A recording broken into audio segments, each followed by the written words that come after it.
साथियों, जय मूल निवासी साथियों, हर साल 14 अप्रैल का दिन आता है और मूल निवासी बहुजन समाज के लोग बाबा साहब डॉक्टर BR अम्बेडकर का जन्म जयंती मनाते हैं। कुछ लोग तो अति उत्साह में एक गाड़ी पे पिकअप पे डीजे बांध लेते हैं और उसमें माइक भी लगा लेते हैं, गाना चलाते हैं और नारा लगाते हैं कि बाबा तेरा मिशन अधूरा, हम सब मिलकर करेंगे पूरा। तो साथियों, ये लोग नारा लगाते हैं, स्लोगन लगाते हैं कि बाबा तेरा मिशन अधूरा, हम सब मिलकर के करेंगे पूरा, और दारू भी पी लेते हैं। कभी कभी लोग एक आध पौआ लगा भी लेते हैं, तब जा कर के स्लोगन ये नारा लगाते हैं कि बाबा तेरा मिशन अधूरा, हम सब मिलकर करेंगे पूरा। तो मैं उनसे पूछना चाहता हूँ कि क्या आप लोग दारू पी करके पूरा करेंगे? बाबा साहब डॉक्टर अम्बेडकर तो जिंदगी में कभी भी दारू को हाथ ही नहीं लगाए थे। और जो लोग कहते हैं कि हम सब मिलकर करेंगे पूरा, बाबा तेरा मिशन अधूरा, तो उनसे पूछा जाए कि बाबा साहब डॉक्टर BR अम्बेडकर का मिशन क्या थी, तो उन लोगों को पता ही नहीं कि बाबा साहब डॉक्टर अम्बेडकर का मिशन क्या था। तो दोस्तों, बाबा साहब डॉक्टर अम्बेडकर का अधूरा काम जो पूरा करना है, मैं उन लोगों को बताना चाहता हूँ कि आखिर में बाबा साहब का मिशन क्या था। थोड़ा बताने का कोशिश कर रहा हूँ ताकि ये लोग स्लोगन लगाने से पहले ये जान लें कि मिशन क्या था। 6 फरवरी 1946 को बाबा साहब डॉक्टर BR अम्बेडकर ब्राह्मणों से कहे थे कि जिस प्रकार से तुम्हें अंग्रेजों की गुलामी मंजूर नहीं है, उसी प्रकार से हमें तुम्हारी भी गुलामी मंजूर नहीं है। हम जानते हैं अंग्रेज देश को छोड़ करके चले जाएंगे और शासन पे तुम्हारा कब्जा होगा और हमारी गुलामी अस्थाई हो जाएगी। आज हमारी गुलामी अस्थाई हो गई है। दूसरी बात, 20 जून 1946 को बाबा साहब डॉक्टर अम्बेडकर ने कहा था कि इसके बाद जब भी हम अपनी आज़ादी के लिए जंग के मैदान में उतरेंगे, मरने की तैयारी के साथ हो करके उतरेंगे। तो बाबा साहब डॉक्टर अम्बेडकर तो आज़ादी की बात कर रहे थे, बार बार आज़ादी की बात किए थे। उन्होंने ये भी कहा था कि हमारी लड़ाई सत्ता और संपत्ति का नहीं है, बल्कि हमारी लड़ाई संपूर्ण आज़ादी का है। पुनः आज़ादी की बात आई। बाबा साहब डॉक्टर BR अम्बेडकर जब अमेरिका में रह करके पढ़ाई कर रहे थे, तो लाला लाजपत राय वहाँ जाता है और कहता है कि कांग्रेस के द्वारा जो हमारे देश में आज़ादी का आंदोलन चलाया जा रहा है, उसमें आप साथ सहयोग करिए। तो बाबा साहब जब वहाँ से आए अमेरिका से, तो एक अखबार निकालते थे, बहिष्कृत भारत नामक पत्रिका में अपनी प्रतिक्रिया देते हुए कहा था कि गुलामी में जिसकी बातें सहन नहीं होती है, आज़ादी में लाते खाने पड़ेगी। पुनः आज़ादी की बात किए, तो इसलिए आज़ादी की बात की है कि हम लोग आज मूल निवासी बहुजन समाज के लोग गुलाम हैं, बशर्ते हमें अपने गुलामी का एहसास ही नहीं है। हमारे देश में जब अंग्रेज आए तो हमको गुलाम थोड़ी न बनाए थे, वो तो ब्राह्मणों के गुलाम बनाए थे। अंग्रेज सोचे कि यहाँ की छोटी जातियाँ तो पहले से ही गुलाम है, इनको गुलाम बनाने की आवश्यकता नहीं है।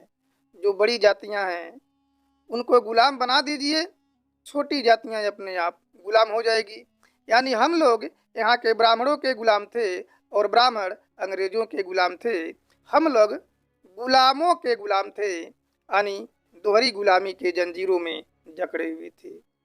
तो जब 15 अगस्त 1947 को जब अंग्रेज देश को छोड़ करके चले गए, तो जिसको गुलाम बनाए थे उन्हीं को आज़ाद किए, यानी ब्राह्मणों को ही केवल आज़ाद किए।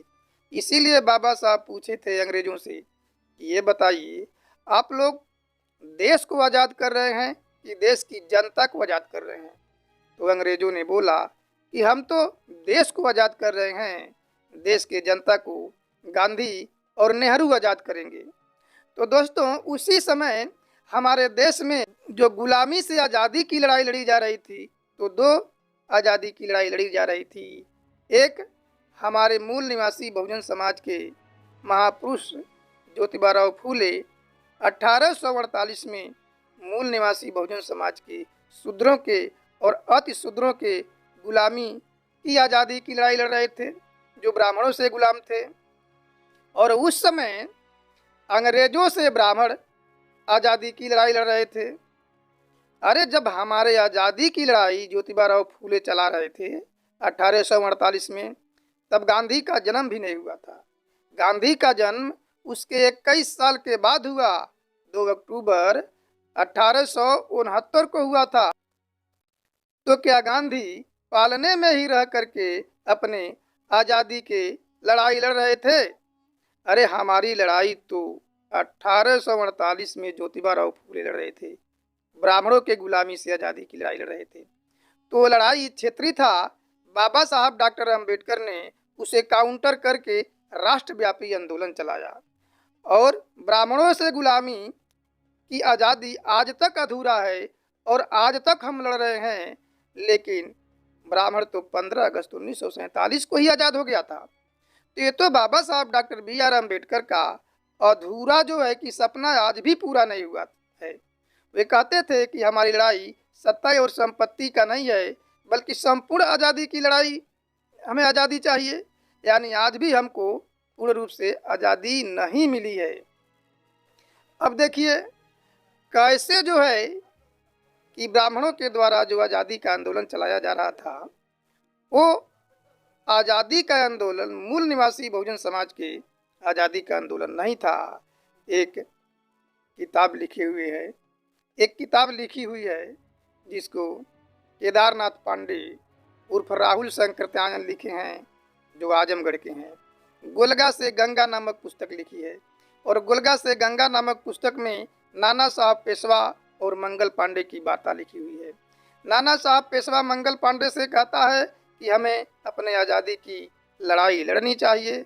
तो फिर मंगल पांडे नाना साहब पेशवा से कहता है कि जब हम अपने आज़ादी की लड़ाई लड़ेंगे तो दूसरे लोग हमारा साथ क्यों देंगे?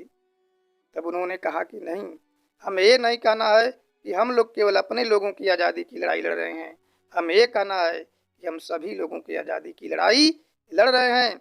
लेकिन एक ख्याल रहे कि हम लोग केवल अपने आज़ादी की लड़ाई लड़ रहे हैं, अर्थात ब्राह्मणों की आज़ादी की लड़ाई लड़ रहे हैं। यानी 15 अगस्त 1947 को साजिश के तहत हमको उसमें मिलाया गया लड़ने के लिए, जबकि वो आज़ादी की लड़ाई ब्राह्मणों की आज़ादी की लड़ाई थी। तो गोपाल कृष्ण गोखले और गोविंद रानाडे वे छत्रपति साहू जी महाराज के पास गए, लिखित में न्योता भेजे कि कांग्रेस के द्वारा जो हमारे देश में अपने आज़ादी की लड़ाई लड़ी जा रही है उसमें आप साथ सहयोग करिए। तो छत्रपति साहू जी महाराज ने भी लिखित में जवाब दिया कि अरे तुम लोग, हमारा समाज बकरे के समान है, हम इसे भेड़ियों के झुंड में नहीं बेच सकते। तुम लोग हमारे जैसे भैंसे को परेशान कर सकते हो तो भेड़ बकरियों को क्या करोगे? यानी तुम लोग हमारे जैसे राजा महाराजा को परेशान कर सकते हो तो हमारी भोली भाली जनता के साथ क्या करोगे? मैं तुम्हारी आज़ादी के आंदोलन में शामिल नहीं हो सकता हूँ, क्योंकि छत्रपति साहू जी महाराज मूल निवासियों की आज़ादी का आंदोलन लड़ रहे थे। 26 जुलाई 1902 को सबसे पहले उन्होंने अपने छोटे से रियासत कोल्हापुर में 50% मूल निवासी बहुजन समाज के लोगों को आरक्षण देने का काम किया। 1925 में पेरियार ईवी रामास्वामी नायकर मद्रास राज्य के कांग्रेस के प्रेसिडेंट थे, तो उनको सरकारी पैसों से चलने वाले हॉस्टलों का जांच करने का मिला। तो उन्होंने देखा कि ब्राह्मणों की रसोइया अलग है, गैर ब्राह्मणों की रसोइया अलग है। तब उन्होंने कहा कि सरकारी पैसे पे चलने वाले इस प्रकार का मैं भेदभाव नहीं कर सकता, मैं भेदभाव करने नहीं दूंगा सरकारी पैसे पे चलने वाले हॉस्टलों के खर्चे का। तो यदि इसी प्रकार से गांधी और नेहरू काम करते रहे तो हमारे देश में लोकतंत्र नहीं बल्कि ब्राह्मण तंत्र की स्थापना हो जाएगा। आज हमारे देश में ब्राह्मण तंत्र की स्थापना हो गया है। हमारे देश में लोकतंत्र के 4 पिलर हैं, कार्यपालिका, न्यायपालिका, विधायिका, प्रचार, मीडिया। उन सभी जगह ब्राह्मणों का नियंत्रित कब्जा है, यानी हमको अधिकार वंचित कर दिया है और अधिकार वंचित को गुलाम करते हैं। 15 अगस्त 1947 को तथाकथित आज़ादी मिली और उसके दूसरे दिन किसान कामगार नेता अन्ना भाऊ साठे, साहित्य सम्राट, उन्होंने मुंबई के आज़ाद चौक पे 20,000 लोगों का मोर्चा निकाला और स्लोगन दिया, नारा दिया कि ये आज़ादी झूठी है, देश की जनता भूखी है। यानी उनकी भी बात सत्य हो गई कि आज हमारे देश में अमृत सेन गुप्ता का रिपोर्ट आया, जो संयुक्त राष्ट्र के अर्थशास्त्री हैं। उन्होंने अपने रिपोर्ट में कहा कि हमारे देश में 83 करोड़ लोगों का प्रतिदिन प्रति व्यक्ति औसत इनकम 6 रुपये से 20 रुपये के बीच में है। उन्होंने आंकड़ा दिया कि हमारे देश में गरीबी थी, गुलाम भारत में हमारे देश में गरीबी थी, लेकिन गरीबी का रेखा नहीं था। इन लोगों ने गरीबी का रेखा भी खींच दिया था। गुलाम भारत में हमारे देश में 17 करोड़ गरीब थे, 17 का 16 नहीं हुए, यानी यह गरीबी 5 गुना और बढ़ गई, यानी 83 करोड़ हो गई। तो आंकड़ा में उन्होंने दिया कि 29 करोड़ लोगों का प्रतिदिन प्रति व्यक्ति औसत इनकम 6 रुपये है, यानी 6×18 180 रुपये में 29 करोड़ लोग गुजर बसर जीवन यापन करते हैं। 28 करोड़ लोगों का प्रतिदिन प्रति व्यक्ति औसत इनकम 11 रुपये है, यानी महीने का 330 रुपये। 330 रुपये में 28 करोड़ लोग गुजर बसर जीवन यापन करते हैं। और 26 करोड़ लोगों का प्रतिदिन प्रति व्यक्ति औसत इनकम 20 रुपये है, यानी महीने का 600 रुपये। अगर 600 रुपये ही मान लिया जाए तो 600 रुपये में आज के डेट में किसी का पेट पर्दा नहीं चलता। इस प्रकार से 29 करोड़ प्लस 28 करोड़ प्लस 26 करोड़ कुल मिलाकर के 83 करोड़ होता है। ये 83 करोड़ लोगों की ये हाल है। आंकड़े में और आगे बताया गया है कि 40 करोड़ लोग बहुत मुश्किल से हड्डी तोड़ मेहनत करने के बाद, दिन रात हड्डी तोड़ मेहनत करने के बाद 2 टाइम का रोटी इकट्ठा कर पाते हैं। 30 करोड़ लोग आज भी 1 टाइम बिना कुछ खाए भूखे पेट सो रहते हैं। और 20 करोड़ लोग आज भी बिना छत के खुले आसमान के नीचे सोने के लिए मजबूर हैं। 12 करोड़ झुग्गी झोपड़ियों में रहते हैं और 24 लाख बच्चे रेलवे स्टेशन पे, बस अड्डे पे भीख मांगते हुए मिल जाते हैं, जो मूल निवासी समाज के हैं, अपने परिवार के हैं, अपने भाई हैं। ये परिस्थितियाँ किसने पैदा किया? तथा कथित आज़ादी के 57 साल 75 साल में 57 साल कांग्रेस राज किया, बाकी बीजेपी राज किया और देश को बद से बदतर बना। तो दोस्तों, जब ब्राह्मणों की आज़ादी के आंदोलन में हमारे महापुरुष ज्योतिबा फुले शामिल नहीं हुए, छत्रपति साहू जी महाराज शामिल नहीं हुए, बाबा साहब डॉक्टर BR अम्बेडकर शामिल नहीं हुए और पेरियार बी रामास्वामी नायकर शामिल नहीं हुए और साहित्य सम्राट अन्ना भाऊ साठे शामिल नहीं हुए, जब ब्राह्मणों के आंदोलन में शामिल नहीं हुए तो हमको कैसे आज़ादी मिली? ये लोग तो हमारे आज़ादी की लड़ाई लड़ रहे थे। इसीलिए बाबा साहब कहते कि हमारी लड़ाई सत्ता और संपत्ति का नहीं है, हमारी लड़ाई तो संपूर्ण आज़ादी की है। तो जो बाबा साहब का अधूरा सपना है, उसे पूरा करने के लिए हमें संपूर्ण आज़ादी की लड़ाई लड़नी चाहिए। बाबा साहब का यही मिशन ही था। तो जो लोग डीजे लगा लेते हैं अम्बेडकर जयंती के दिन और कहते हैं बाबा तेरा मिशन अधूरा, हम सब मिलकर करेंगे पूरा, तो उनका मिशन यही है कि आज भी हम आज़ाद भारत में गुलाम हैं और इस आज़ादी की लड़ाई बामसेफ और भारत मुक्ति मोर्चा के द्वारा वर्तमान में लड़ा जा रहा है। आप लोग इस आंदोलन में साथ सहयोग करें। हमें ऐसा आशा विश्वास है कि आप लोग साथ सहयोग करेंगे तो हमें आज़ादी मिलेगी, तो हमारी सभी समस्याएं समाप्त हो जाएगी। आप लोगों ने हमारी बात को ध्यानपूर्वक सुना, उसके लिए धन्यवाद। जय मूल निवासी।